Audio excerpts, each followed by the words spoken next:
Hello students. आज हम लोग जे एडवांस 2024 में पूछे गए वेव का क्वेश्चन डिस्कस करते हैं। देखिए क्वेश्चन क्या है। Two uniform strings of mass per unit length mu and 4 mu and length L and 2l respectively are joined at point O and tied at two fixed ends P and Q as shown in the figure। देखिए दो string है, एक lighter string है जिसका मास per unit length mu है और एक इसके रेस्पेक्ट में हेवियर स्ट्रिंग है जिसका मास पर यूनिट लेंथ 4 म्यू है।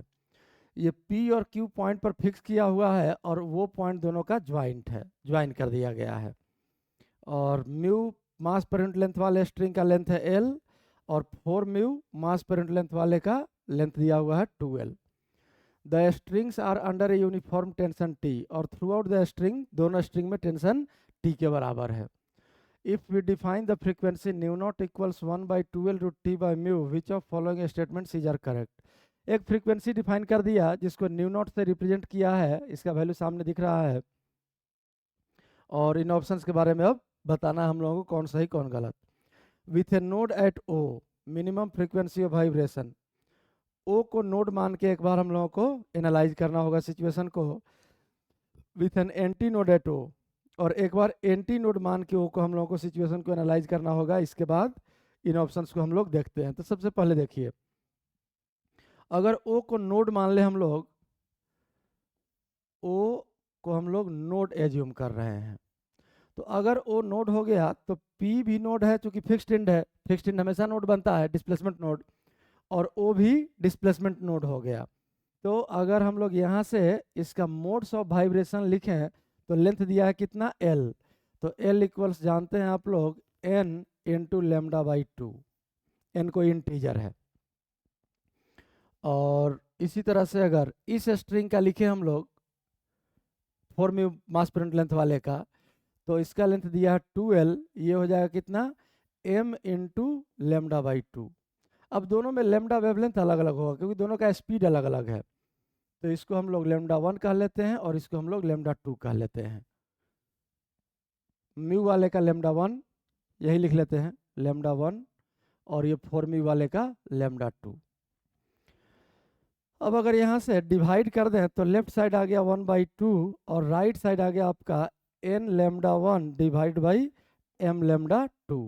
अब देखिए चूंकि वेव एक ही है तो फ्रीक्वेंसी वेव का क्या रहेगा, सेम रहेगा। तो हम लोग लिख सकते हैं कि velocity directly proportional to wavelength, और फ्रीक्वेंसी जो है वो प्रोपोर्शनलिटी कांस्टेंट जैसा बिहेव करेगा इस केस में।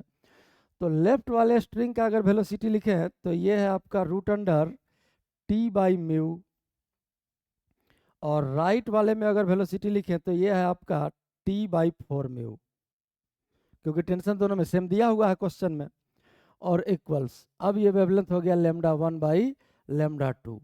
अब यहाँ से अगर हम लोग इसको सिंप्लीफाई कर लें तो लिख सकते हैं lambda 1 by lambda 2 equals t by mu का रूट तो कैंसिल ही हो जाएगा, और ये 1/2 है तो 2 कहाँ चला जाएगा ऊपर, तो इक्वल्स आ गया 2।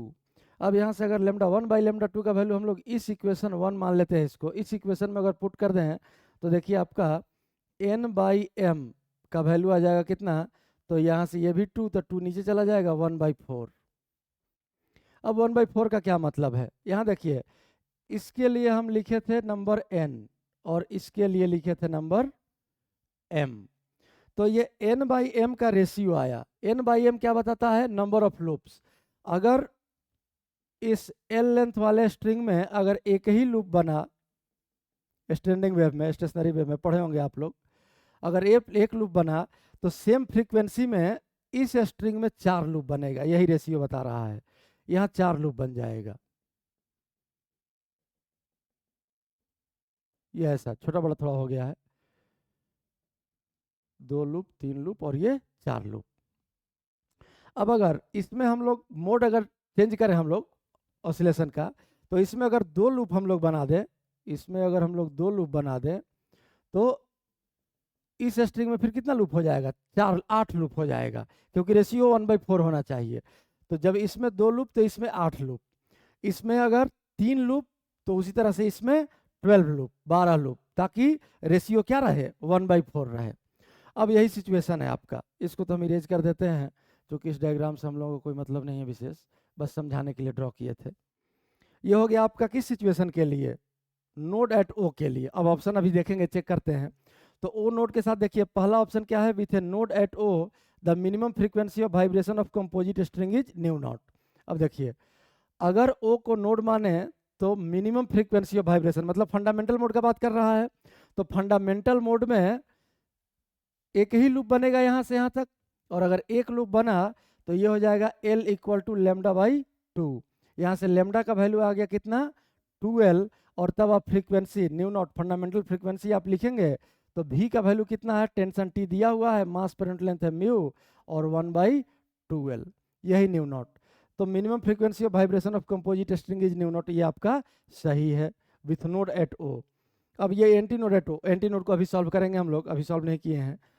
अब अगला ऑप्शन देखते हैं, when composite string vibrates at minimum frequency with a node at O, O point पर node, it has 6 nodes including in nodes. देखिए फंडामेंटल फ्रीक्वेंसी में ही वाइब्रेट कर रहा, तो फंडामेंटल फ्रीक्वेंसी में अभी जस्ट डिस्कस किए हम लोग, एक लूप यहाँ बनेगा और एक लूप अगर यहाँ बना, रेशियो आया 1/4, तो साफ साफ दिख रहा है कि इसमें कितना लूप बन जाएगा, इसमें 4 लूप बन जाएगा।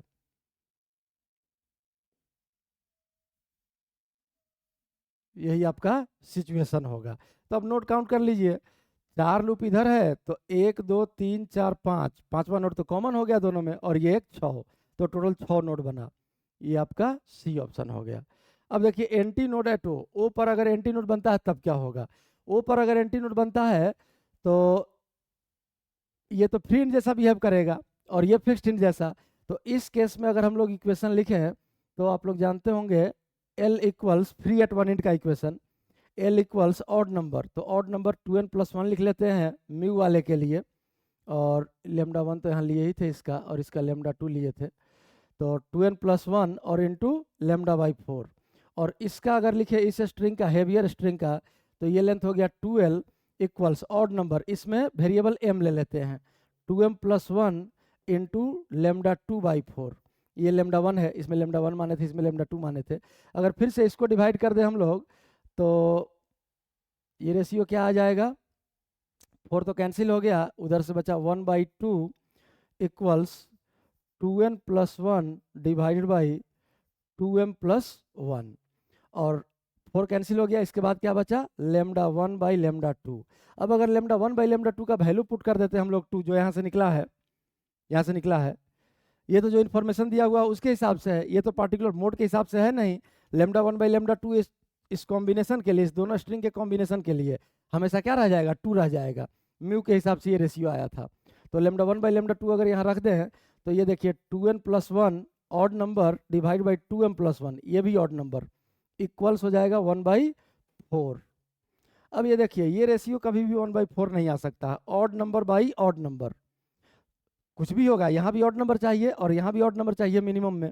तो ये 1 है, ये तो ठीक है, लेकिन ये 4 ये पॉसिबल नहीं है, तो यही हम लोग लिख लेंगे नॉट पॉसिबल। नॉट पॉसिबल का मतलब ओ पॉइंट एंटी नोड जैसा इस कॉम्बिनेशन में बिहेव कर ही नहीं सकता है, ओ पॉइंट कभी भी एंटी नोड नहीं बनेगा। अब एंटी नोड वाला, ओ को एंटी नोड मान के जो ऑप्शन दिया उसको चेक कर लेते हैं।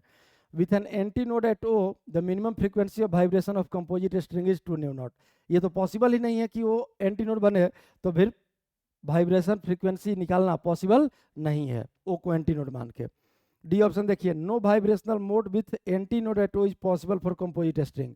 हाँ, पूरे स्ट्रिंग के लिए ओ को एंटी नोड मान के एक भी वाइब्रेशन पॉसिबल नहीं है, ये ऑप्शन आपका सही है। तो इसका कौन कौन सही ऑप्शन हो गया, ए सी और डी, और यही आपका सॉल्यूशन है।